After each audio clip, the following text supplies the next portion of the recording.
2019년 시시콜콜 택시가 두 번째 출발을 하고 있어요. 네. 좀 반가운 소식들만 전해드리고 싶은데 오늘도 조금 씁쓸하게 입맛을 다시는 그런 소식을 전해드려야 될 것 같습니다. 그렇습니다. 그죠? 지난 가을이었죠. 저희 시시콜콜 택시에서도 그 포스코의 새 노조 출범 소식을 저희가 전해드렸었는데 불과 지금 몇 달 지나지도 않은 상황에 이게 도대체 무슨 일인지 모르겠습니다. 굉장히 좀 복잡해진 부분이 많더라고요. 그렇더라고요. 그러게요. 지금의 이야기를 조금 자세하게 알기 위해서는 네. 저희가 앞서 방송에 들었던 내용을 조금 압축해서 보시면 더 좋을 것 같아요. 네. 그때 그 상황을 한번 확인해 보시죠. 지난 9월 13일 가면을 쓴 노동자 9명이 난생 처음 기자들 앞에 섰습니다. 바로 포스코 노동자들의 금속노조 가입을 세상에 알리기 위해서였는데요. 삼성과 마찬가지로 사실상 무노조 경영을 하고 있는 포스코. 30년 전 18,000여 명에 달했던 노조원 수는 현재 0.05% 수준인 9명으로 줄어들어 사실상 사라진 것이나 다름없습니다. 제대로 된 노동조합이 없다 보니 노동 여건에 대한 감시 감독도 부족해 대형 산업재해가 잇따랐습니다. 포스코에서 지난 10여 년간 발생한 폭발 등의 대형 사고만도 모두 9건으로 20명이 다치거나 숨졌습니다. 더 큰 문제는 포스코 경영진이 정치권의 각종 청탁 등 외압에 휘둘릴 때 잘못됐다고 말할 수 있는 노동조합이 존재하지 않았다는 겁니다.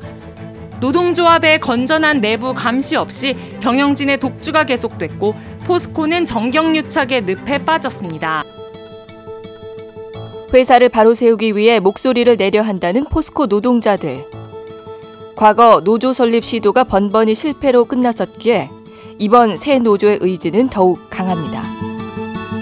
저희 같은 경우는 이제 거의 군사적인 문화입니다. 사실은 이제 뭐 명령 복종이죠. 이유를 달 수가 없어요. 상무나 임원진이 이제 현장 방문하게 되면 우리 군대하고 똑같다고 보시면 됩니다. 일주일 정도 청소하잖아요. 대대적인 물 청소하고 쉬는 시간에 청소해야 돼요. 나와서 청소해야 되고 뭐. 작년 9월 민주노총 산하 금속노조 포스코 지회가 역사적인 출범을 했지만 노조의 장밋빛 희망은 채 한 달도 가지 못했습니다. 사측의 노조 파괴 시나리오 의혹이 터지면서 노조는 회사를 검찰에 고소했고 회사는 노조 간부들을 중징계하면서 노사 갈등이 극한으로 치달은 겁니다. 과연 포스코 민주노총 노조에 무슨 일이 있었던 건지 시시콜콜 짚어봅니다.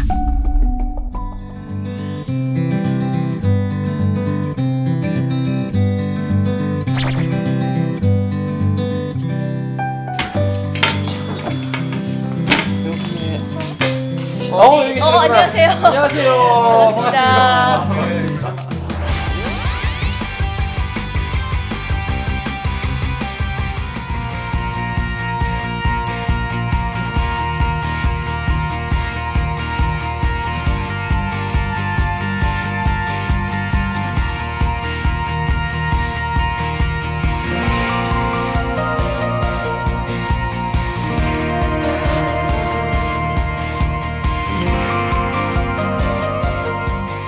변호사님, 네. 저는 이 포스코 얘기하면 말이죠. 요새 그 장면이 제일 많이 생각나는 것 같아요.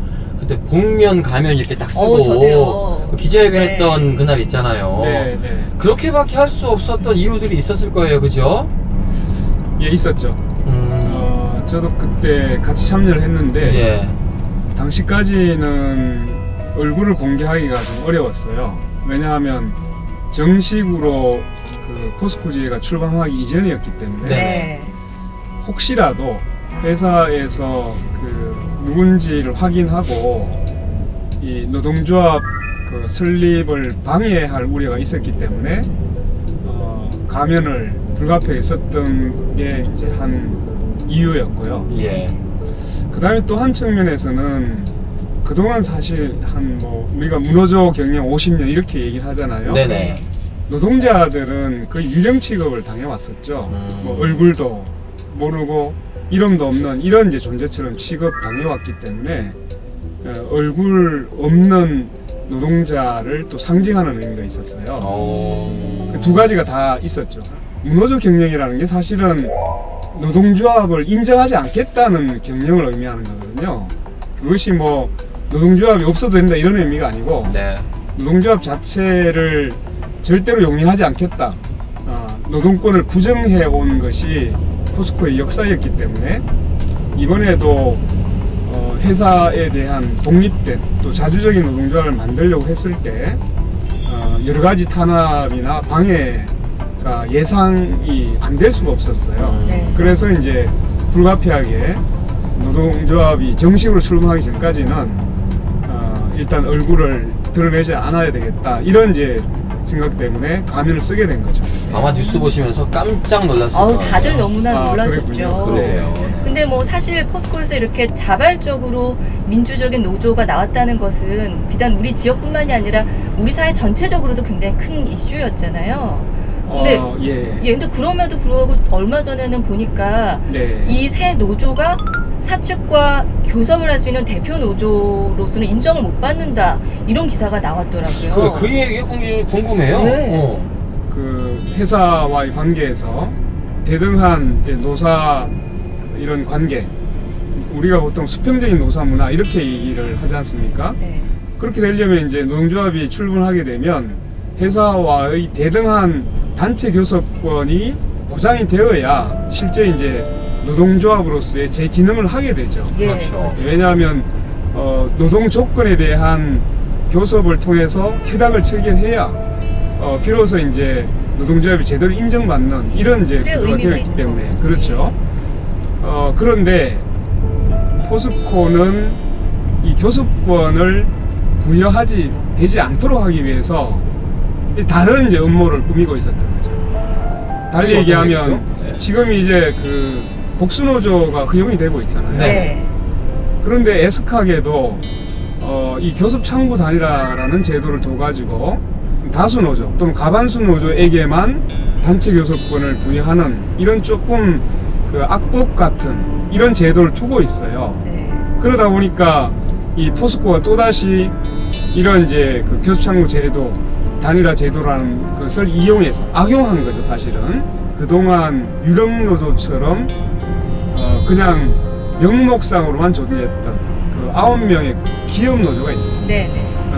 이 기업노조에 대해서 가입을 지원하고 가입을 관건하고 권유하고 이런 식으로 해서 이 기업노조를 지원하고 키우기 시작하죠. 포스코의 포항인재교육원 추석 전날인 어제 텅 빈 강의실에 단 2~3명만 나와 뭔가 작업을 하고 있습니다. 노동조합에 대응하는 노무 담당 직원들인데 노조원들이 찾아와 무슨 일을 하냐고 묻자 실랑이가 벌어집니다. 강의실 앞 화이트보드에는 비대위 가입 우수 부서를 발굴하고 분위기나 가입 현황을 홍보한다고 돼 있습니다. 비대위는 불과 9명이 가입해 있던 기존 노조를 뜻합니다. 직원 수 17,000명인 포스코에 이 9명짜리 노조만 존재했는데 지난 13일 민주노총 소속의 새 노조가 출범했습니다. 그러자 회사 측이 새 민주노총 노조 대신 기존 노조 가입을 유도한 겁니다. 이렇게 해서 갑자기 한 일주일 만에 그 9명 노조가 6,000명이 넘는 노동조합으로 갑자기 변신을 하게 됩니다. 그럼 몇 명 대 몇 명이 되는 거예요? 민주노총의 조합원들은 몇 명이고 지금 기업노조라고 말씀하시는 한국노총의 조합원들은 몇 명인 거예요? 9월 초부터 시작해가지고 꾸준히 이제 조합원 확대 사업을 했겠죠, 그죠? 네. 그래서 나중에 이제 밝히긴 했는데 3,300여 명이 가입한 것으로 나중에 발표를 하게 됩니다. 근데 이미 회사는 이제 여러 가지 정보를 통해서 그 금속노조에 가입된 조합원 수를 대략적으로 이제 예측을 하게 되겠죠. 네. 근데 이것보다 훨씬 더 많은 숫자를 회사가 실제로 지원하고 조합을 가입을 강권 또는 권유해서 6,000명이 넘는 기업노조 조합원 수를 만들어내게 됩니다. 그러다 보니까 현재 교섭창구 단일화 제도에서는 노동조합의 조합원 수를 다 합쳐서 과반수가 되는 노조에 교섭권을 가져가는 식으로 지금 제도가 돼 있어요. 그러다 보니까 한국노총에 가입돼 있는 지금 포스코 노동조합이라고 이름을 쓰고 있는데 이 기업노조에게 교섭권이 가도록 이렇게 이제 그동안 회사가 뒤에서 조정을 하고 있었던 것으로 그렇게 지금 확인되고 있습니다. 그럼 민주노총 측에서 네. 그것에 대해 이의 신청을 했다고 들었는데 그것도 기각이 됐죠? 이의 신청을 심사하는 이제 기관이 경북지방노동위원회예요. 네. 근데 이제 경북지방노동위원회는 실제로 그 조합원 가입을 누가 시켰느냐, 만약에 회사가 뒤에서 조정했다면 이건 심각한 부당노동행위가 될 수 있잖아요. 네. 근데 경북지방노동위원회에 누가 더 숫자가 많으냐를 이제 이의 신청으로 밝혀달라고 할 때는 이런 부당노동행위 사실이 잘 밝혀지지가 않아요. 그냥 서류상 이 사람이 규약상 조합원 자격이 있느냐 없느냐만 가지고 판단하게 돼 있잖아요. 서류상으로. 그렇겠죠. 그러니까 한국노총 기업노조의 조합원 이제 가입 신청서를 보고 또 한쪽에서는 금속노조의 가입 신청서를 보면서 가입 신청서가 누가 많이 제출되어 있냐만 가지고 거의 판단하게 돼 있습니다. 이러다 보니까 실제로 그 사용자가 뒤에서 배후 조정해서 조합원이 이 뭐 유도해서 가입한 사람 이런 걸 골라내지는 않거든요. 그러니까 그러니까 결국은 지방노동위원회에서는 가입 신청서가 많은 쪽에 손을 들어줄 수밖에 없겠죠. 그러면 거기서 끝나요? 뭐 따로 상위 기관에 뭐 항소를 한다거나 이러진 물론 않나요? 또 이의 신청 제도가 있죠. 예. 중앙노동위원회 재심을 신청할 수도 있고 또 뭐 더 나가면 그 행정법원에 행정소송까지를 제기할 수 있습니다. 그런데 이제 좀 유의해 볼 것은 이 과반수 노조 뭐 아니면 교섭 대표권이 조합원 수에 따라서 결정되니까 이 조합원 수를 판단할 때 특별한 사유가 없으면 사실은 그 서류상 문제가 없으면 그냥 이 문제 없다 이렇게 해서 판단을 대부분 하기 때문에 이걸 재심을 한다고 해서 특별히 결론이 달라지겠냐? 네, 그런 문제가 있죠 사실은. 그러면은 네. 지금 상황에서는 민주노총 금속노조 그 포스코 지회가 네. 사측과 교섭할 때 목소리를 낼 수 있는 방법이 없는 건가요? 노동법상의 그 교섭 상부 단일화 제도로 인해서 실제로 교섭권이 금속노조 포스코 지회에 주어지지 않게 된 결과가 된 셈이죠. 네. 그러니까 교섭을 요구를 하더라도 회사가 자율적으로 교섭하겠다라고 하면 그건 상관없는데 교섭을 거부할 수도 있어요. 거부하면 법적인 어떤 아무런 이제 책임을 지지 않는 이런 이제 구조가 되어 있죠. 저는 이 부분이 그러면 궁금해요. 네. 어쨌든 수적으로는 좀 적을 수는 있지만 거기도 네네. 뭐 3천여 명이 넘는 우리 노동자분들이 가입이 돼 있는 노조잖아요. 네. 그러면은 뭐 앞으로 그 노조는 뭐 교섭은 안 되는 건 당연할 거고 네. 어떤 것들을 못 하는지 이런 네. 부분도 좀 알아야 될 것 같거든요. 교섭 대표 지위를 갖고 있는 노동조합과 교섭 대표 지위를 갖고 있지 못한 노동조합, 이걸 보통 소수노조라고 합니다. 네. 숫자가 아주 작아서 그런 게 아니라 과반수가 되지 않기 때문에 가반수 되지 않는 노조를 뭐 3천 몇 명이 가입되어 있더라도 소수노조라고 부르거든요. 네. 그럼 이 노동조합에서는 일단 교섭을 아무리 요구해도 회사가 거부하면 교섭권을 행사할 수가 없어요. 그러니까 자발적으로 어떤 노동 조건을 개선할 수 있는 능동적인 활동을 할 수가 없는 거죠. 또 하나가 또 있습니다. 회사와의 어떤 이 그 노동 조건에 대한 문제 때문에 파업도 할 수 없어요. 예. 그러니까 결국은 교섭을 할 수 없고 또 파업을 스스로 결정할 수도 없어요. 물론 이제 가반수 노조 교섭 대표 지위에 있는 노동조합이 파업을 결정하게 되면 같이 참여를 할 수 있는데 교섭 대표 지위 노조가 아무것도 하지 않는다면 실제로 이제 금속노조 포스코지에는 단체 행동도 할 수 없는 상황이 되는 거죠. 힘이 그냥 쭉 빠졌다라고 보면 되겠네요. 결국은 단결권 자체도 매우 무력화될 가능성이 있습니다. 그러니까 포스코가 왜 그러면 금속노조 포스코 지회로부터 교섭권을 사실상 박탈한 건데 네. 박탈하려고 했을까? 이게 문제가 되는 거죠. 결국은 교섭권을 행사할 수 없게 되면 노동조합의 존재 이유가 사실상 없죠. 없어지는 거나 마찬가지가 되죠. 이렇게 되면 금속노조 포스코 지회가 대단히 무력화될 가능성이 있죠. 삼성이 노동조합 와해 고사 작전 뭐 이런 것들을 했다고 많이 이제 보도가 됐잖아요. 포스코도 마찬가지로 실제로 이제 권리를 행사할 수 없는 노동조합을 오랫동안 장기간 두게 되면 결국은 무력화될 수밖에 없고, 이렇게 되면 금속노조 포스코제가 언젠가는 고사될 것이다. 네. 이런 이제 의도를 가지고 사실상 기업 노조를 지원 육성하는 이런 이제 부당노동 행위를 실제로 자행해온 것이 아닌가, 이런 의문을 충분히 가질 수 있습니다. 의심도 충분히 한번 네. 해볼 네. 법한 일이네요. 그렇죠. 뭐 사실상 지금 금속노조 포스코 지회가 제 네. 기능을 못하고 있는 상황인데, 네네. 지난 12월에 그런 상황에서 그 노조 간부들이 중징계를 받는 사건이 발생했잖아요. 사실 네. 이거 이 부분은 네. 우리 시민분들이 좀 깜짝 놀랐을 거예요. 너무 왜냐면 놀랐죠. 단어 자체가 이미 네. 네. 폭력이 어쩌고 네. 뭐 무슨 무단 저런 침입이 갈고, 어쩌고 네. 갈치며 네. 뭐 이런 얘기도 나왔거든요. 네. 포스코는 민주노총 산하의 노조위원장 등 3명을 해고하는 등 노조 간부 5명을 중징계했습니다. 지난 추석 연휴 이들이 회사에 무단 침입해 노무협력실 직원을 폭행하고 회사 문건을 불법으로 탈취했다는 게 징계 사유입니다. 하지만 노조는 명백한 노조 탄압이라며 반발하고 있습니다. 당시 사측이 몰래 노조 파괴 시나리오를 짜고 있었는데 이를 확인하는 과정에 작은 다툼이 벌어졌을 뿐이라며 사실을 왜곡한 부당해고라고 주장했습니다. 포스코는 문서 탈취와 직원 폭행은 어떤 명분으로도 정당화될 수 없으며 부당노동 행위는 존재하지 않는다고 밝혔습니다. 노조가 지난 10월 최정우 포스코 회장을 부당노동 행위 혐의로 검찰에 고소한 데 이어 사측이 노조 간부 해고로 맞대응하면서 노사 갈등이 격화될 것으로 예상됩니다. 포스코 지회 출범이 9월 16일이었잖아요.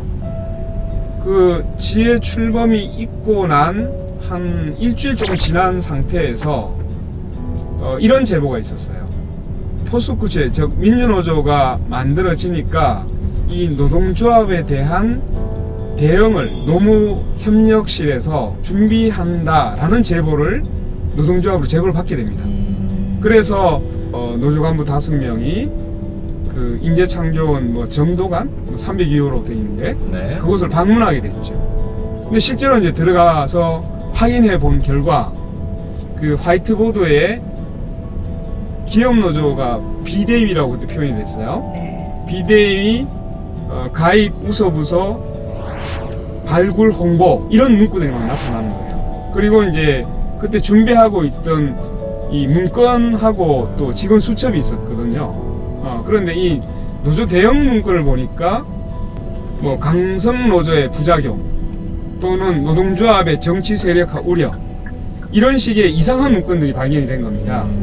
결국 그 내용들을 보니까 주로 이제 민주노총이나 금속노조를 비방하는 그런 내용으로 그 문건이 내용이 담겨 있었어요. 그래서 이제 회사의 부당노동 행위에 대한 증거 수집을 하기 위해서 그 노조 대응 문건하고 일단 이제 노조에 대한 어떤 예상 시나리오 등등이 적혀 있던 직원 수첩을 증거 수집차 확보를 해서 가지고 나오게 된 거예요. 지금까지 이제 그 경과를 보면 그랬더니 이제 그 포스코는 이것을 마치 문서 탈취, 그 다음에 이제 무단 건조물 침입, 그리고 그 직원 수첩이나 그 노동조합에 대한 대응 문건을 증거 수집으로 갖고 나오려고 하니까 그 직원들이 안 뺏기려고 같이 잡았겠죠. 그러니까 이제 이 과정에 서로 뭐 이 문건을 잡아당기다가 약간 이제 마찰이 있었던 부분을 가지고 직원들을 폭행했다 공동으로 뭐 이런 혐의를 가지고 이제 경찰서에 신고하고 또 고소도 하고 그리고 또 한편으로는 징계위원회에 해부를 하게 됐던 거죠. 사실 저는 뭐 퇴근 1시간 전에 해고 통보를 받고 뭐 상당히 뭐 짐도 못 챙기고 나온 상태고요. 그 나머지 분들도 이제 전혀 예상을 하지 않았기 때문에 상당히 충격받았습니다. 그리고 또 특히나 가족이 상당히 많이 상심에 잠겨가지고 뭐 그런 상태입니다. 그렇고 저희가 제보를 받고 증거 수집하는 차원인데 이게 적반하장으로 이제 우리가 절도 폭행죄로 회사에 이제 중징계를 맞은 사례입니다. 이건 뭐 유례가 없는 사례고요. 사실상 그 부당 노동 행위와 노조를 파괴하기 위해서 이제 사전 모의하고 준비하였던 그 논리대로 이제 실행을 하였던 관련자와 그 담당자들이 전혀 회사의 징계나 어떤 처분도 받지 않았다는 점에 대해서 분개하고 있습니다.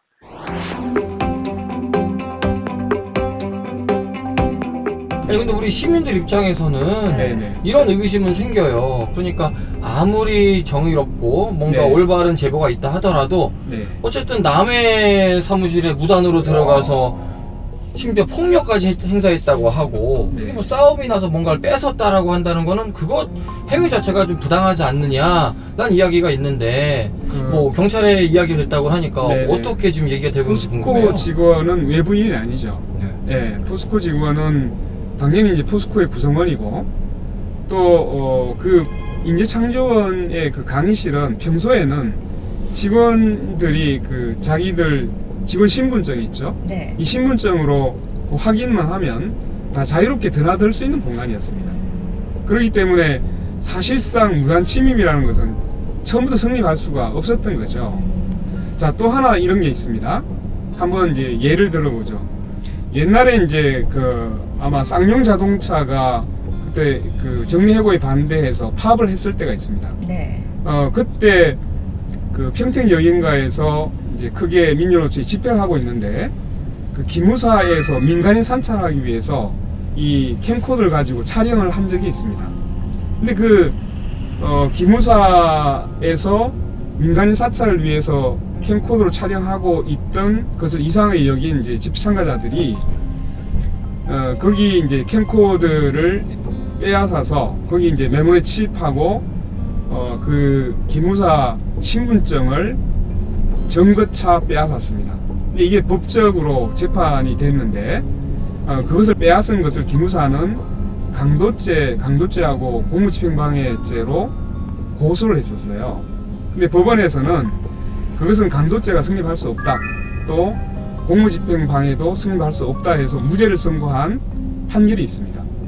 달리 얘기하면 부당노동행위나 아니면 그 불법행위가 자행되려고 할 때 그 불법행위의 증거를 수집하는 행위는 범죄가 될 수 없다는 겁니다.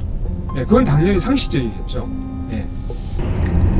아, 변호사님께 얘기를 들으면 들을수록 네. 이 모든 일련의 사건들이 그 포스코의 그 오래전부터 이어왔던 노사 문화와 참 관계가 깊다는 생각이 듭니다. 저는 이제 포스코가 이제 50년을 지나왔습니다. 문호조 경영으로 사회적인 비판의 대상이 되고 있습니다. 여전히.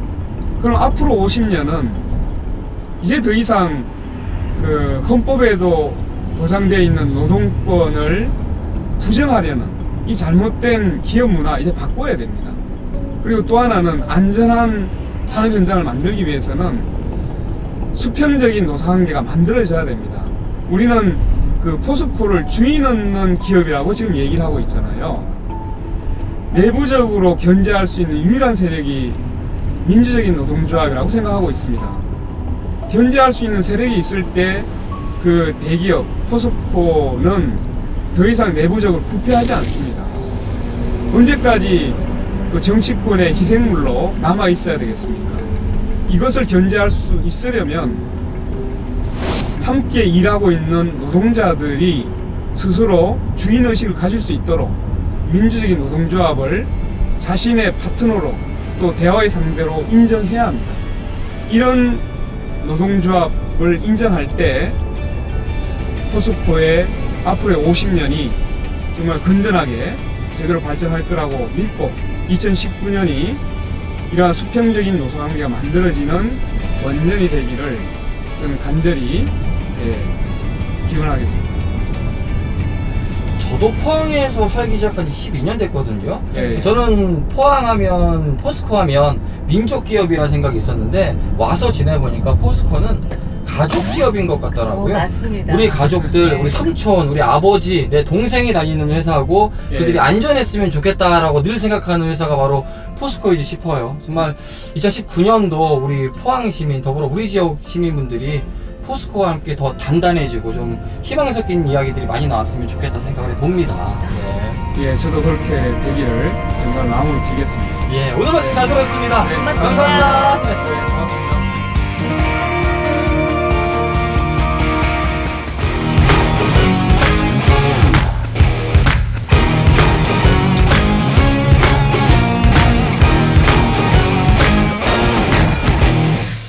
(2019년) 새해가 밝았습니다. 예, 그래서 오늘은 시시콜콜 택시가요 조금 다르게 오늘은 저희가 발벗고 나섰는데, 그랬죠. 예, 이름하여 시시콜콜 신문고.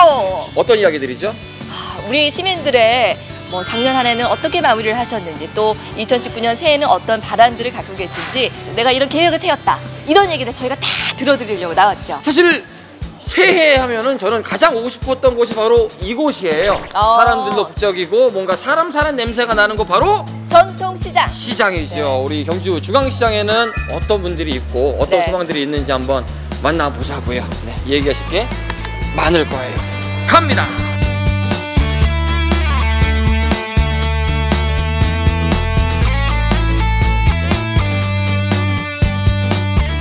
자, 뭘 이렇게 많이 사더라고요. 꿀떡이요. 꿀떡. 꿀떡 샀어요. 아, 요즘 유행하는 꿀떡. 누구 먹으려고? 저요.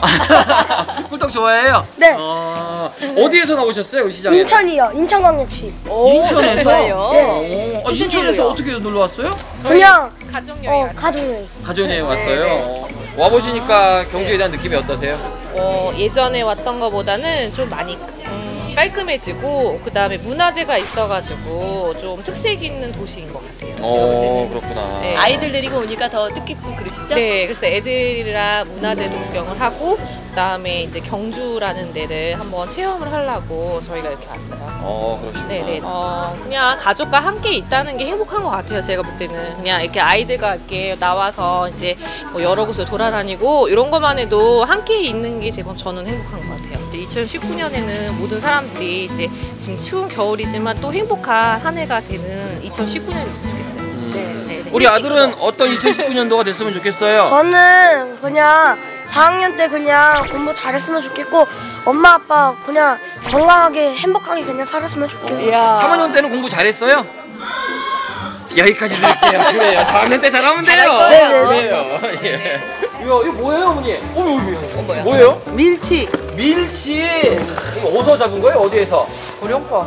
구룡포. 포항에서 경주로 신선하게 넘어왔구나. 네. 언제 온 겁니까? 오늘요. 오늘 아침에. 네. 시간에 아직도 팔딱 그렇구나. 때리게. 네. 아니, 어머니는 여기 장사하신 지 얼마나 되셨어요? 여기 언제 17년.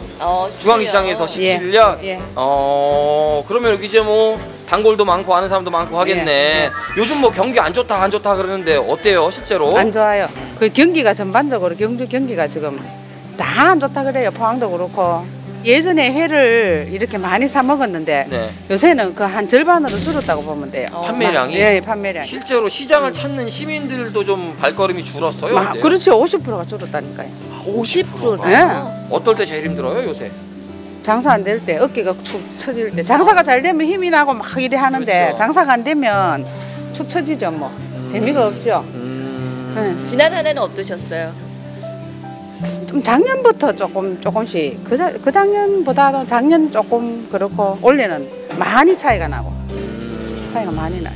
올해는 이제 2019년도에는 나라가 좀 안정됐으면 좋겠고 좀 싸우지들 말고 싸우지들 말고. 예, 그러다 보면 밑에 사람들도 다 편안해질 것 같는데요.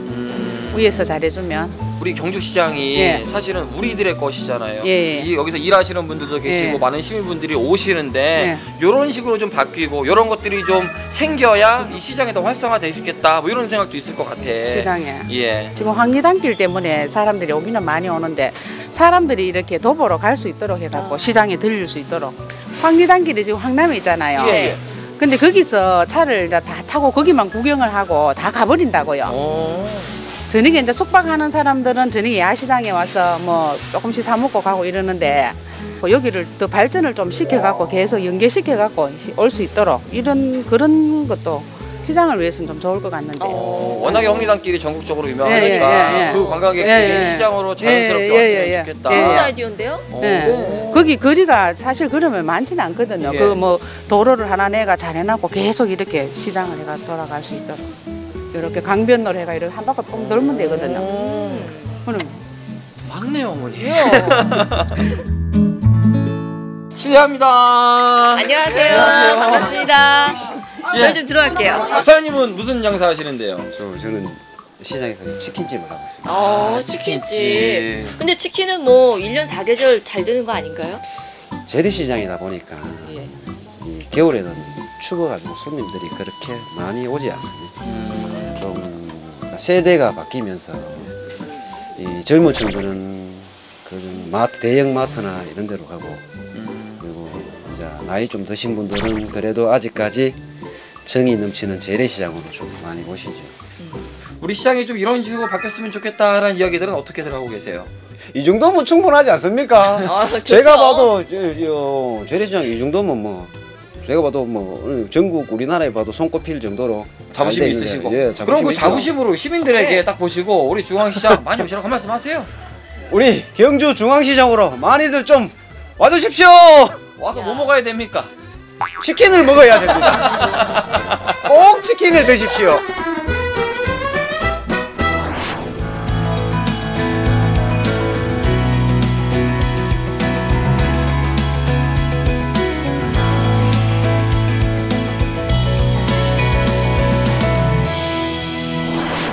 반갑습니다. 반갑습니다. 시민 여러분들도 지금 너무 궁금해하시는 분들이 많거든요. 네. 다 풀어주셔야 돼요. 예, 좋습니다. 네.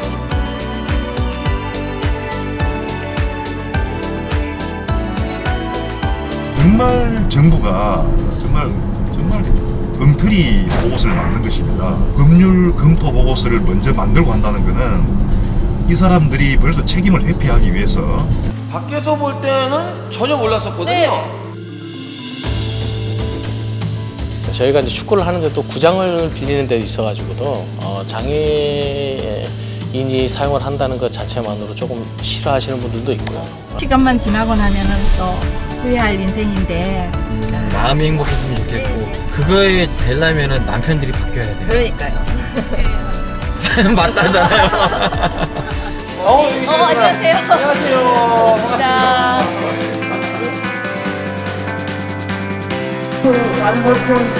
명령을 전제하고자 그 현장에 잠시만요. 말씀을 굉장히 잘하시죠? 뭐 하시는 분이에요? 저희 엄마